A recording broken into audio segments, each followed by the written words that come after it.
জাতীয় কংগ্ৰেছৰ মই নিষ্ঠাবান কৰ্মী মই আছিলোঁ আৰু দলত থাকিও খুব ভাল লাগিছিলে ঘৰুৱা টাইপ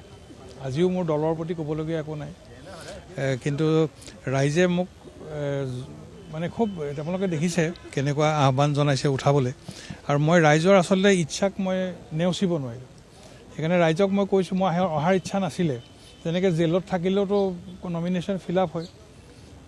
সেইকাৰণে মই তেনেকেই দিবাটো ভাবিছিলোঁ কিন্তু সিমানখিনি কৰিলেও বেছি দেখাব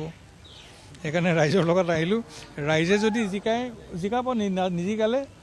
এণ্ড অফ দ্য ৰোড এতিয়া একো নাই প্ৰথম ফাৰ্ষ্ট ৰিজাল্ট 9 তাৰিখে ৰাইজে ফাইনেল ভাৰ্ডিক্ট দিব আৰু তেওঁলোকে নিজৰ আস্থা ব্যক্ত কৰিব আৰু 4 তাৰিখে কোৰ্টৰ যে ৰিজাল্ট হ'ব তেতিয়াহে কথা কোৱাটো ভাল কিন্তু মই তেখেতক মই কালি গোটেই কথাখিনি কৈছোঁ তেখেত আমাৰ হৃদয়ত থকা এগৰাকী ব্যক্তি একেদিনাইতো মানুহৰ লগত সম্বন্ধ ছেট কৰিব নোৱাৰে ন তেখেতে বিভিন্ন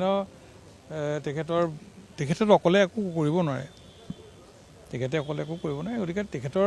যেনেকৈ তেখেতৰ নিৰ্দেশনা আহিব তেনেকৈ কৰিব লাগিব কাৰণ হাইকমাণ্ড বেষ্ট পাৰ্টি গতিকে ওপৰৰ পৰা যেনেকুৱা সিদ্ধান্ত হ'ব তলত এনেকুৱা নহয় যে তেওঁ জানি শুনি পেলাই মোৰ নামটো কাটি দিলে তেনেকুৱা নহয় এইটো কাকো দুখ নিদিওঁ এটা ছিষ্টেমত হয় তেনেকৈ আমাৰ কামবিলাক এটা ছিষ্টেমত হয় সেই ছিষ্টেম আমি চবেই ফ'ল' কৰিব লাগে তেতিয়াহে আপুনি প্ৰকৃতৰ মানে দলৰ আপুনি সেৱক হ'ব কিন্তু মোৰ কেছটো মানে মই নোৱাৰিলোঁ এভইড কৰিব মই এতিয়া ভাবিছোঁ যে মানে ৰাইজে যিহেতু ৰাইজৰ লগত মই থাকিব লাগিব আৰু তাতে মই গাঁৱৰ মাজত থাকোঁ যিখিনি মহিলা তেওঁলোক গৈছে মোৰ ঘৰৰ ওচৰৰ মহিলা কাষৰ গাঁৱৰ মহিলা তেওঁলোকে কৈছে যে আজি যদি দাদা আপুনি নকয় তেতিয়াহ'লে আমি আপোনাৰ ঘৰলৈ আৰু কোনোদিন নাহোঁ